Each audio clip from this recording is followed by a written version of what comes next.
스포츠.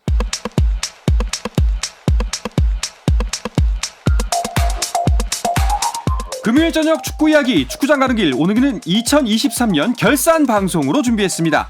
한 해를 돌아보는 만큼 특별한 손님을 모셨는데요. 대한축구협회 부회장이시죠. 한준희 축구 해설위원과 함께합니다. 어서 오십시오. 네, 안녕하세요. 반갑습니다. 네, 전 KBS 해설위원이라는 점도 좀 밝혀주셨으면 알겠습니다. 좋겠습니다. 전 KBS 해설위원이자 대한축구협회 부회장이신 한준희 축구 해설위원 왕님해 주셨습니다. 고맙습니다. 아니, 제가 영광입니다. 네. 한 해를 결산하는 이런 자리에 또 대한상원 아나운서가 진행하는 프로그램에 불러주셔서 네. 정말 좋습니다. 네. 아유, 뭐 진짜 근데 결산할 때 한준희 위원님만큼 뭐 적절한 분이 어디 있을까 싶어요. 과찬의 말씀이시고요. 예. 설마 제가 부회장이라고 뭐 저 아부성 멘트를 날리시는 건 아니겠죠? 약간은 있다는 것도 이제 염두를 해두셔야. 근데 진짜 딱 1년 만에 거의 뵌 것 같아요. 그렇습니다. 월드컵 예. 결산할 때 제가 한상원 아나운서 뵀던 것 같은데요. 네. 예. 아, 근데 올 한 해 진짜 많이 바쁘셨을 것 같아요. 그러니까 제가 이제 KBS 그리고 이제 스포티비 중계를 이제 동시에 하고 있었는데 예. 그러다가 이제 그 두 방송사를 이제 그만뒀잖아요. 이제 그러면서 저는 사실은 일이 좀 줄겠구나라고 생각을 했는데 정말 제 예상과는 180도 다르게 지난해 기준으로 제가 올해 일을 거의 뭐 2배 가까이 했던 것 같아요. 와, 네, 아니, 그래서 왜냐면은 와이프에게 혼나고 있습니다. 네. 한준희 위원이 그렇다고 그 전에 안 바쁘셨던 분이 아니잖아요. 그러니까요. 네, 근데 그거보다 전에 2배가. 바빴는데 네. 올해는 제가 거의 뭐 과로가 좀 심할 정도로 과로를 덮는다고 이야기할 수 있을 예. 정도로 일을 좀 많이 하긴 했습니다. 거기에도 중계까지 겸업을 또 하시니까. 네네네. 아이고, 정말 올 한 해 애 많이 쓰셨습니다. 그 축구계도 정말 많은 일이 있었습니다. 그리고 그 많은 일 때문에 아마 더 바쁘시지 않았을까 싶은데, 자, 올해 있었던 굵직한 사안들을 중심으로 한준희 위원과 함께 축구계 결산을 해보는 시간을 가져볼까 합니다.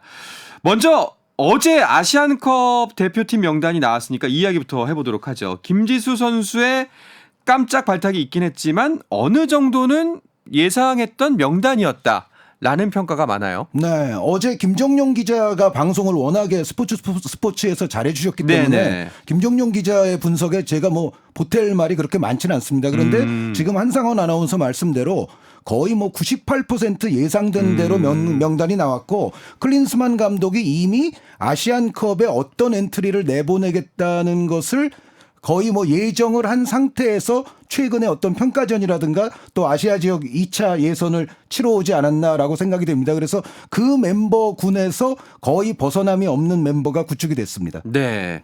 사실 멤버는 어느 정도 예측이 가능했지만 그 발표를 하는 장소가 오히려 주목을 받았어요. 극장에서 발표를 했는데 혹시 이게 그 한준희 위원의 아이디어가 좀 들어간 건가요? 아닙니다. 아닌가요? 네, 이제 다른 부서 분들의 아이디어였을 거라고 생각이 되고요. 다만 이제 극장에서 하는 아이디어 자체는 뭐 저는 나쁘다고 생각하진 않는데 네. 그 처음에 이제 선수들 소개하고 이럴 때 그리고 이제 질문하고 이럴 때 사실은 조금 더 아이디어를 살린 질문들이 좀 좋지 않았겠나라는 평가는 저는 개인적으로는 하고 있습니다. 그렇군요. 네. 아쉬움이 좀 있긴 합니다만 그래도 신선한 시도였고 그건 보완하면은 그렇죠. 훨씬 더 네, 좋을 네. 것 같습니다. 바로 그렇습니다. 예. 자, 클린스만 감독이 대표팀 명단을 발표할 때마다 사실은 뭐 잘 알고 계시겠지만 굉장히 많은 비판에 아쉬움 섞인 비판 목소리가 적합한 것 같아요. 많이 나오는 게 사실인데 김지수 선수를 발탁했지만 이게 최선이었을까? 이 이야기도 나오는 것 같습니다. 그런데 이제 이번에 엔트리가 26이고 네. 26인데 경기에 등록될 수 있는 엔트리는 또 23이거든요. 그렇죠. 기존대로. 그리고 이제 어제 김정용 기자도 비슷한 이야기를 했지만 우리 대표팀이 기본 포메이션에서 3백을 가동하지는 않아요. 그래서 어떻게 보면 수비수를 조금 이제 남게 데려갔는데 그 한 자리가 김지수 선수라고 볼 수가 있거든요. 제가 느꼈을 때는 김지수 선수가 아무래도 역시 우리나라의 수비 유망주임에는 틀림이 없지 않습니까? 네네. 그런 차원에서 보자면 이런 큰 대회를 한번 같이 데리고 가서 뭔가 좀 경험시켜주는 장으로 삼지 않을까. 그러니까 실전적인 어떤 김지수 선수의 투입과 활용이 그렇게 많을 것 같지는 않거든요. 큰 비중은 아니고. 결국은 이제 대회를 한번 경험시켜 주겠다라는 의미가 좀 더 강한 선발이 아니냐라는 생각입니다. 미래 세대를 위한 준비라고 볼 수가 있겠네요. 자, 그리고 또 비판이 나오는 지점 중에 하나가 이제 황의조 선수가 빠지기 때문에 그 공백을 어떻게 메워야 할 것인가라는 질문이 많았는데 여기에 대한 대답은 어떻게 보세요? 황의조 선수가 빠지는 거는 분명히 우리에게는 어쩔 수 없지만, 네. 그리고 당연하지만, 그런 약간의 손실이 있을 수는 있습니다. 그런데 그럼에도 일단 황의조 선수 자체가 지금의 우리 대표팀에서 주전 스트라이커는 아니었거든요.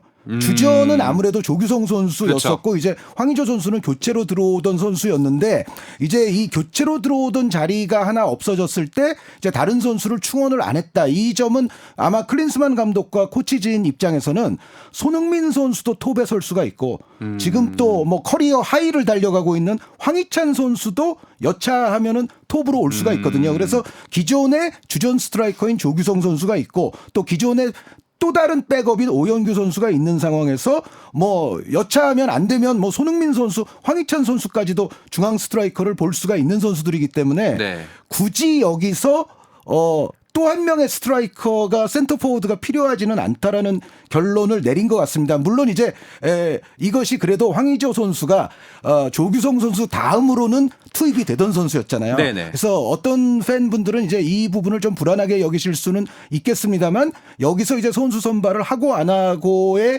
결과적인 어떤 결론은 결국은 이제 감독과 코칭 스태프가 오롯이 그거는 이제 책임을 져야 되는 문제가 되겠죠. 그런데 제가 봤을 때는 저는 개인적으로 저의 의견을 물으신다면 그냥 안 뽑는 것도 일리 있는 선택이다. 네, 말씀드렸던 대로 손흥민 선수 센터포워드, 황희찬 선수 센터포워드도 비상시에는 충분히 가능하기 때문에 일리가 없지는 않다. 네. 근데 이제 표현이 조금 그렇습니다만 여분의 이제 공격 자원이죠. 여분이죠. 근데 여기 비판 지점이 나오는 것 중에 하나가 특히 아마 축구 팬분들이 이런 말씀 많이 하실 거예요. 왜 벤투 감독도 그렇고 클린스만 감독도 그렇고 주민규 선수를 발탁을 하지 않느냐. 여기에 대한 좀 볼멘 소리일 수도 있어요. 네. 그런데 이거는 대한민국뿐만이 아니라 전 세계 축구 역사를 보더라도요. 로베르토 바지오 같은 선수도 이탈리아가 안 뽑는 경우가 있고요. 물론 이제 바지오 선수가 조금 이제 노장이 되었을 때 이야기이기는 합니다만 전 세계 여태까지의 축구 역사를 보면 팬들이 원하는 선수가 항상 국가대표로서 국제 메이저 대회를 나가는 건 아닙니다. 그건 그렇죠. 네, 우리나라도 예전 역사를 보면 K리그에서 또 맹활약을 펼쳤던 다른 많은 분들께서 사실 국가대표로서 메이저 대회에 못 나갔던 분들도 여태까지 꽤 계시거든요. 그래서 주민규 선수만의 이야기는 아닌데 벤투 감독과 클린스만 감독이 공이 주민규 선수를 뽑지 않는다는 것은 제가 그분들의 두뇌 속에 들어갈 수는 없습니다만 네. 어찌됐건 이 두 분 모두가 자신이 추구하는 플레이 스타일의 주민규 선수가 정확하게 부응하지는 않는다라는 판단을 하고 계신 거겠죠. 그러니까 제가 약간 추정을 해보자면 주민규 선수가 저는 대학 시절 때부터 주민규 선수를 봤거든요. 네. 정말 그때부터도 센스가 있고 연계도 잘하는 데다가 슈팅이 아주 침착한 선수였어요. 지금의 장점을 어렸을 때부터도 주민규 선수가 갖고 있었는데 근데 문제는 그때부터의 약간의 그 평가 중에서도 이런 부분은 있었거든요. 좀 느리다. 네, 그러니까 주민규 선수에게는 좀 죄송한 말씀이긴 하지만 뭔가 스피디한 경기 운영을 추구하는 감독들에게는 그렇게 선호될 만한 스타일은 좀 아니지 않는가라는 말씀은 제가 드립니다. 알겠습니다. 네. 자, 산씨 근데 이런 아쉬움 섞인 목소리들의 연유를 깊이 따져 보면요, 이런 게 더 그 바탕에 깔려 있을 수도 있어요. K리거들에 대한 클린스만 감독의 관심이 너무 많은 거 아니냐. 요런 지점이 있거든요. 네, 너무 부족한 거 너무 아니냐. 부족한 거 아니냐. 네, 너무 제가 잘 고쳐드렸죠. 예, 감사합니다. 예. 제가 그 질문에 답을 하기에는 저는 이렇게 생각합니다. 클린스만 감독 아니라 그 어떤 감독이 온다 해도 우리 지금 대표팀의 골격 라인은 유럽 리거들로 저는 구성을 할 거라고 생각을 해요.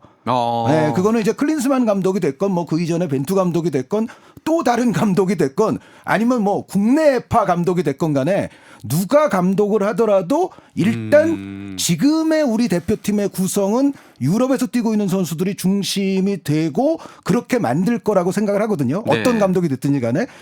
그래서 이제 제가 느끼기에는 물론 이제 K리그 팬분들의 그 불만은 좀 계실 수가 있습니다. 저도 K리그를 또 중계를 계속 꾸준히 하는 입장에서 그렇죠. 저도 그것을 이제 10분 이해는 하고 있으나 어떠한 감독이 오더라도 어찌됐건 지금의 우리 대표팀의 전체적인 멤버에 있어서의 중심 라인은 유럽 리거들이 될 것이다라고 저는 그 정도로 말씀드리고 싶습니다.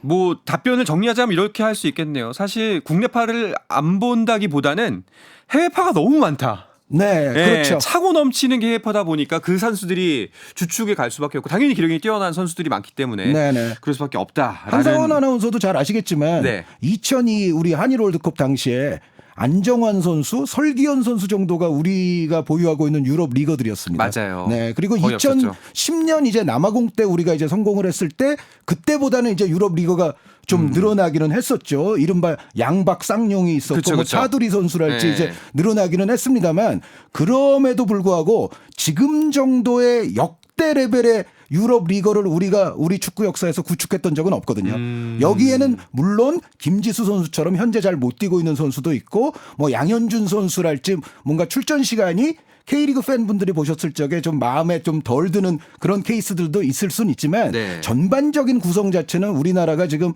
우리가 축구를 시작한 이래 가장 다수의 가장 양질의 그리고 대부분의 선수들이 각각의 소속팀과 리그에서 다 인정을 받는 이런 선수들로서 구축된 적이 우리가 역사적으로 없어요. 그렇네요. 네, 그래서 지금은 사실은 뭐 어떻게 구성을 해도 결국은 유럽 리거들 위주의 팀이 될 거라고 저는 생각을 합니다. 이런 부분들도 좀 설명을 들으니까 수긍이 가는 지점들이 충분히 있습니다. 자, 그리고 이제 축구협회 부회장님 모셔서 그런지 자꾸 이제 볼멘 소리만 하게 되는데요. 아니요, 예. 저는 괜찮습니까? 비판할 거는 네. 비판하고 있고요. 알겠습니다. 제가 뭐 협회 내에서 어떠한 일들을 하는지를 여러분들께 뭐 소상히 여기서 공개하거나 보고할 수는 없어도 네. 나름의 저도 이제 협회 안에서 제가 정직하게 낼 수 있는 목소리를 내려고 노력하고 있다라는 점만은 말씀드리고 싶습니다. 알겠습니다. 그런 대답을 기다렸습니다. 네. 자, 사실 올해 가장 축구계 많은 논란의 지분을 가장 많이 차지하고 있는 게 바로 클린스만 감독입니다. 네. 여러 가지 논란이 많았죠. 일단은 뭐 재택근무와 외유 논란이 있을 것 같아요. 그렇죠. 일단 우리나라에 처음 부임할 때부터 요즘 우리 축구 매니아들 수준은 대단히 높거든요.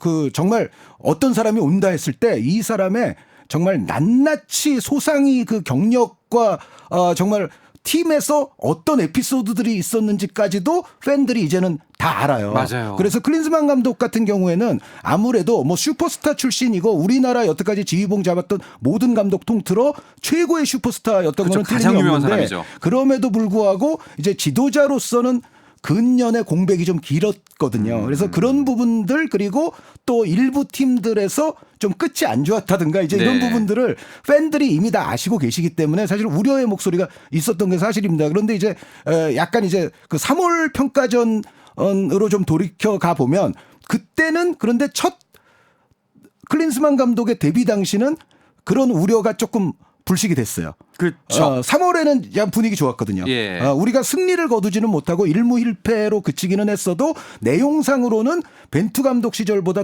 템포가 빨라지고 시원시원한 경기 운영 마음에 들어 이렇게 말씀하시는 팬분들이 꽤 많으셨는데 근데 이제 6월부터는 얘기가 달라지죠. 네, 6월에 특히 이제 페루와 엘살바도르를 우리가 이제 초대를 해서 경기를 하는데 엘살바도르 같은 경우는 특히 좀 약체로 분류할 수 있는 팀 아닙니까? 근데 이 팀을 상대로도 우리가 좋지 못했고 결국 승리를 거두지 못했어요. 그래서 또 페루 엘살바도르에게도 1무1패를 했었고요. 그다음에 이제 우리가 유럽 현지에 가서 평가전을 하는데 물론 마지막 사우디전에서는 천신만고 끝에 이제 승리를 거두기는 했습니다. 그런데 그 전에 웨일즈전은 또 조금 무기력한 저조한 내용 속에서 또 0대0 무승부로 끝났거든요.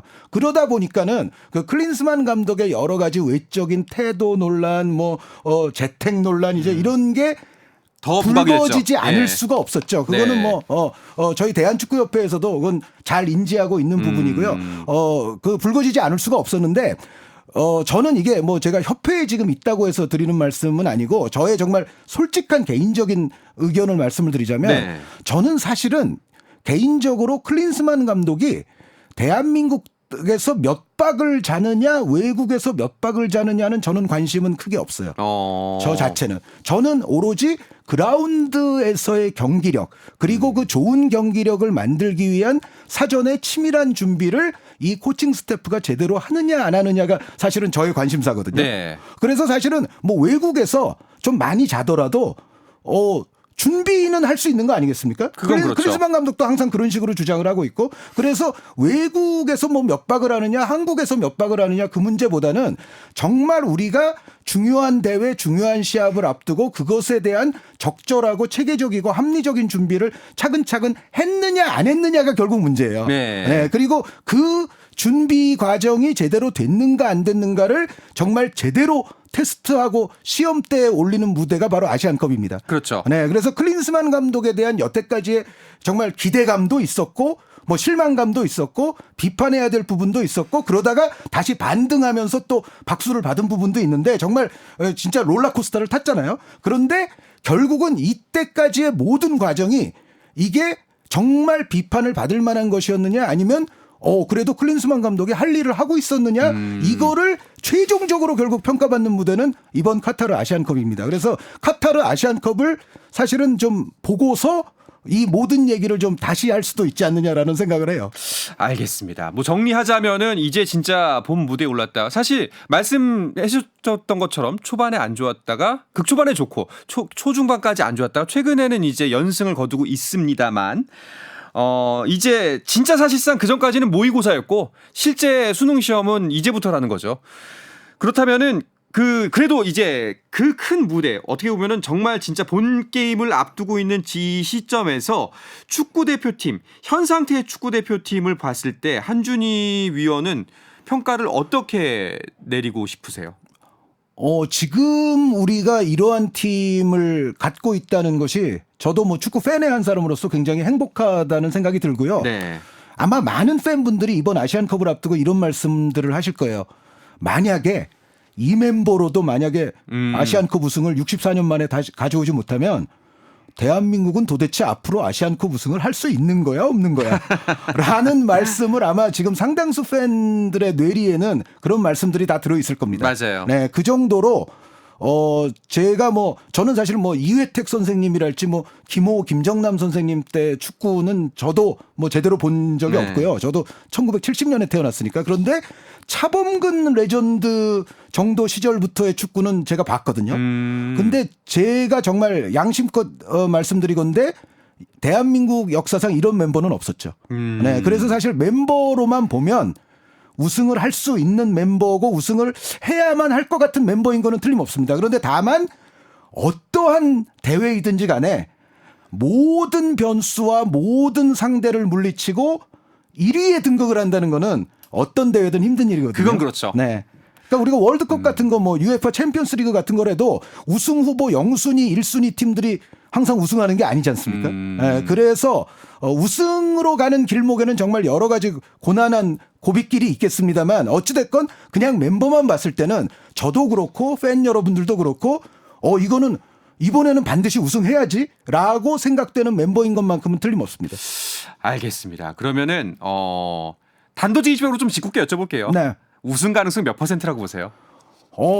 대한민국 대표팀의 우승 가능성은 적어도 한 60%는 봐야 되지 않나 싶어요. 그러니까 아시다시피 일본, 사우디아라비아, 호주, 이란 여기에 이제 다크호스로 들어올 수 있는 팀들이 좀 있어요. 카타르, 아랍에미리트, 우즈베키스탄 그리고 우리와 또 이제 평가전도 예정돼 있는 이라크 등등 사실 우리와 어떻게 보면 대충 비슷한 우승 후보가 몇 팀이 더 있고 여기에 중간에 또 뭔가 파란을 일으킬 수 있는 다크호스들도 몇 팀이 있거든요. 그래서 사실은 굉장히 어렵지만 이 와중에도 저는 대한민국이 그래도 우승 가능성은 60% 아니냐. 그러니까 우리가 지금 프리미어 리그의 전설로 남게 될 손흥민 선수를 보유하고 있고요. 그렇죠. 네, 손흥민 선수가 지금 한 골 한 골 넣을 때마다 그라운드 한 번 밟을 때마다 계속 새로운 기록이 수립이 되고 있죠. 여기에 황희찬 선수 프리미어 리그에서 이미 두 자릿수 골을 넘겼어요. 정말 커리어 하이고 여기에 김민재 선수는 거함 바이에른 뮌헨에서 핵심 수비수입니다.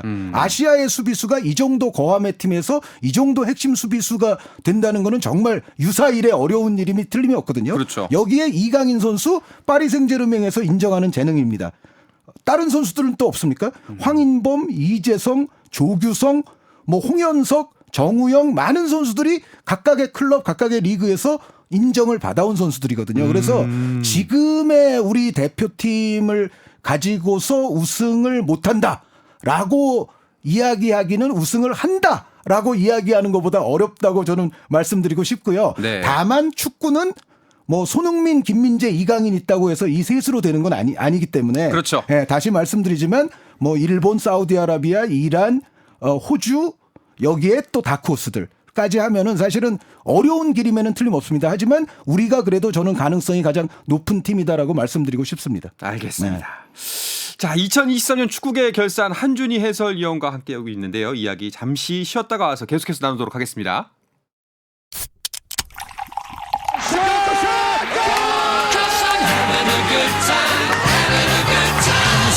치열한 하루를 보낸 당신과 함께 마시는 짜릿한 스포츠 한 모금. 매일 저녁 8시 30분 한상원의 스포츠.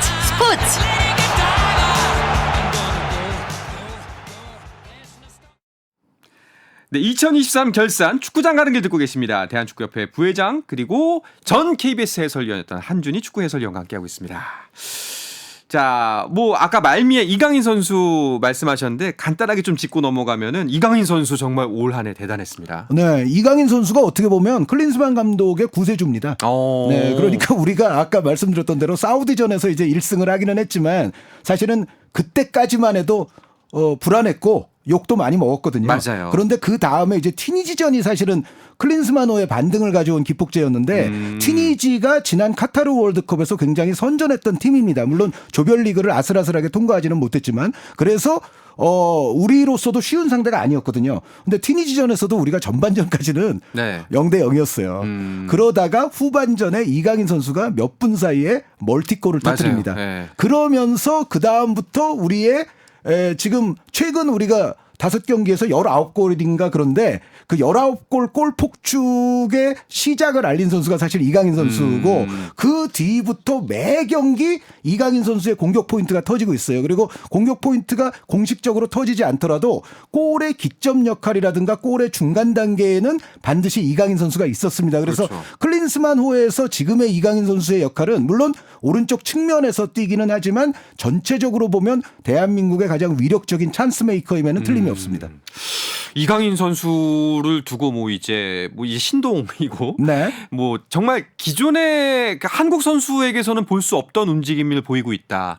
없던 축구를 한다. 이런 평가들이 있거든요. 그렇죠. 그런데 그런 축구는 이강인 선수가 그 KBS의 한때 간판 예능 프로그램이었던 나라라 슛돌이에서부터 보여줬어요, 사실은. 그러니까 이강인 선수가 지금 보여주고 있는 테크닉의 일부는 이미 슛돌이 때부터 완성이 그래요? 되기 시작했던 것들이거든요. 그래서 네. 이 선수가 그 아주 어렸을 때 그때에도 저는 이제 제가 슛돌이도 이제 출연을 좀 했었으니까 보면서 그대로 무리 없이 이대로만 성장하면 지금 한상원 아나운서가 방금 전에 말씀하신 우리 대한민국의 여태까지의 선수들이 할 수 없었던 하지 못했던 플레이를 하겠구나라는 야. 그런 기대감이 있었는데 네. 정말 잘 성장을 해줬죠. 이야, 진짜 뭐 클린스만의 구세 조금 더 확장시켜서 이야기하면은 정말 우리나라 축구의 구세주가 될 수도 있는 이강인 선수 그런 모습을 충분히 여실히 보여주고 있습니다. 그렇습니다. 예. 거기에 위대한 캡틴 손흥민 선수가 그렇죠. 아직도 짱짱하고요. 그리고 뒤를 받칠 수 있는 선수들이 워낙에 지금 좋은 선수들이 많은데 다만 이제 우리 대표팀이 그렇다고 아킬레스건이 없느냐 하면 그건 아니죠. 어제 김정용 기자도 좀 아주 독하게 말씀을 하시던데 네. 사실 이제 포지션적으로 봤을 때 아무래도 우리가 사이드 수비에 있어서는 약간의 불안감을 안고 있는 건 맞아요. 사이드 수비에 있어서는 약간의 불안감을 갖고 있고 그리고 어떻게 보면 전체 수비 라인이 김민재 선수에게 좀 기대는 바도 상당히 좀 크기 때문에 여기서 이제 어제 김정용 기자도 그런 우려를 약간 표명을 하시는 걸 제가 들었습니다만 정말 우리가 믿어야 되는 주력 선수 몇 명이 예를 들어 뭐 부상이라든가 이탈하게 된다. 징계라든가 예. 이탈이 발생하게 됐을 때 과연 이거를 여하이 잘 메울 수 있는가는 좀 지켜볼 여지가 충분히 있고요. 그리고 또 하나는 우리가 지금 최근 5경기 19골을 터뜨리면서 아주 계속 탄탄대로를 달리는 와중에 우리가 먼저 선제골을 허용한다든가 약간 그 정말 예상 외의 위기에 직면했던 경우가 없거든요. 그런데 아시안컵은 벌써 조별리그만 하더라도 물론 이제 바레인, 요르단, 말레이시아보다는 우리가 전력이 한 수 위이긴 합니다만 그럼에도 불구하고 최근에 만났던 우리가 예를 들어 싱가포르나 뭐 베트남이나 이 팀들보다는 바레인과 요르단은 우리가 상대하기 까다로운 팀들이에요. 그렇죠. 사실은. 그래서 예. 조별리그에서부터 그러니까 아시안컵과 아시아 지역 2차에서는 난이도가 확실히 다르거든요. 그렇기 때문에 우리가 좀 의표를 찔리는 예를 들어 선제골을 허용을 당할 수도 있어요. 예. 하다 보면. 근데 요럴 때 이제 클린스만호가 여태까지 최근 몇 달 동안은 위기에 빠져본 적이 없거든요. 그렇군요. 네, 그래서 요런 위기가 막상 이제 아시안컵에서 닥쳤을 때 그거를 여하이 어떻게 극복하느냐. 위기 대처 능력이. 네, 예. 그거는 좀 해봐야 된다라는 말씀을 드리고 싶습니다. 알겠습니다. 네. 뭐 말씀을 듣다 보니까 희망과 동시에 걱정도 생기는데요. 근데 결국 뭐 앞선 부분에서도 강조하셨지만 승부라는 건 열어봐야 아는 거니까요. 그렇죠. 네. 네, 그리고 네. 지금 우리는 최고의 준비를 하고 있고 최고와 최선의 준비를 하고 있고 알겠습니다. 일단 대표팀과 아시안컵에 대한 이야기는 이쯤에서 좀 마무리하고 그래도 모셨는데 네. 또 K리그도 중계하고 계시잖아요. 예. K리그가 올해 정말 잘 됐습니다. 아, 그렇죠. 재밌었어요. 흥행적으로도 성공했고 네. 내용적으로 경기력적으로 그리고 정말 이정효 감독 같은 또 특이한 사나이를 또 배출을 했고요. 네. 정말 올 시즌 K리그는 여러 가지 좋은 일들이 많았습니다. 그렇습니다. 네. 뭐 순위 경쟁도 정말 이게 일부러 짰나 시나리오를 싶을 정도로 굉장히 치열하고 특히나 뭐 안타까운 일입니다만 강등권 대결도 마지막까지 치열했습니다. 그렇습니다. 수원 삼성 블루윙스 팬들에게는 네. 정말 이제 악몽의 한 해였겠습니다만 전체적인 다른 또 K리그 팬들 입장에서는 정말 재밌는 시즌을 보냈던 거는 맞거든요. 네. 그래서 뭐 희비가 좀 교차하는 지점이 축구에서는 분명히 있고 올 시즌 같은 어떤 페이스를 이제 내년 후년 계속 K리그가 유지해 가는 것이 굉장히 중요하다는 생각입니다. 알겠습니다. 이게 한준희 위원님 모시니까 30분이 너무 짧은데요. 일단 강론으로 들어가서 너무 이야기를 다 여쭤서 들어볼 수는 없을 것 같고 K리그 이제 이번 한 시즌 어떻게 보면 바깥 경기장 안에서 보셨지만 그래도 이제 어떻게 보면 그 안쪽 내부에 들어가서 K리그 보셨을 때 이런 부분들을 좀 더 해서 다가가면 좋을 것 같다라는 지점이 있다면 오늘 청취자 여러분들께 들려주시면 좋을 것 같아요. 네, 요즘 팬분들은 정말 축구에 대한 안목과 수준이 높으시고 매니아적인 정말 지식을 습득하신 분들이 많거든요. 그런데 네. 이런 팬분들에게 이제 K리그가 잘 다가갈 수 있는 시즌의 기반이 마련이 됐습니다. 그게 뭐냐면 과거의 K리그는 좀 냉정하게 말씀드리자면 우리가 이제 전술 분석 막 그래픽으로 하고 그러잖아요. 그런 걸 할 수 있는 내용을 보여주는 K리그 팀들이 별로 많지가 않았어요. 그런데 올 시즌부터 보면은 K리그 프로축구 연맹에서도 지금 전술 분석 같은 컨텐츠를 유튜브로 만들고 있습니다만 너튜브라고 해야 되나요? 그런데 어쨌든 이제는 K리그 팀들의 경기를 분석적으로 보더라도 굉장히 흥미롭습니다. 그러니까 유럽에 우리가 뭐 맨체스터 시티 네. 뭐 등등 바이에른 뮌헨 이런 팀들 경기 보면서 막 전술 분석을 하잖아요. 그런데 이게 이제는 K리그에서도 가능해질 정도로 K리그의 좋은 경기력과 전술적 움직임을 펼쳐 보이는 팀들이 늘어나고 있어요. 그래서 이제 우리 팬들이 이제 K리그를 접하실 때 유럽 축구 못지않은 어떤 분석적인 관점으로 좀 K리그에 이제 다가가신다면 더더욱 수준 높고 흥미로운 K리그를 즐기실 수 있지 않을까라고 생각을 합니다. 보는 재미도 훨씬 늘어나겠네요. 그럼요. 예. 네. 알겠습니다. 자, 이야기 나누다 보니 2024년 축구계도 굉장히 기대가 됩니다. 사실상 승부, 아쉬움도 크지만 기쁨도 크게 주는 게 바로 이제 승부의 세계의 매력 아니겠습니까? 그렇죠. 예, 그 한준희 위원은 이제 새해 축구계 뭐 어떤 마음으로 기다리고 계세요? 일단 아시안컵에서 반드시 성공을 했으면 하고요. 네. 아시안컵에서 지금 우리가 그 랭킹 4위로 떨어졌거든요. 우승 횟수가. 일본이 4차례, 이란과 사우디가 3차례씩 했는데 우리가 네네. 2차례밖에 안 돼요. 그래서 우리가 아시아의 영원한 강자이자 뭐 맹주를 자임하려면 그 아시아 대륙 공식 챔피언을 가리는 아시안컵에서 우승을 해야 됩니다. 그렇죠. 그래서 반드시 아시안컵 우승을 해야 되고, 그리고 또 황선홍호가 모쪼록 아시아 지역 예선을 잘 통과해서 파리 올림픽에서 또 국민들에게 아주 엄청난 즐거움을 선사해주는 그런 한 해가 되기를 바랍니다. 네, 알겠습니다.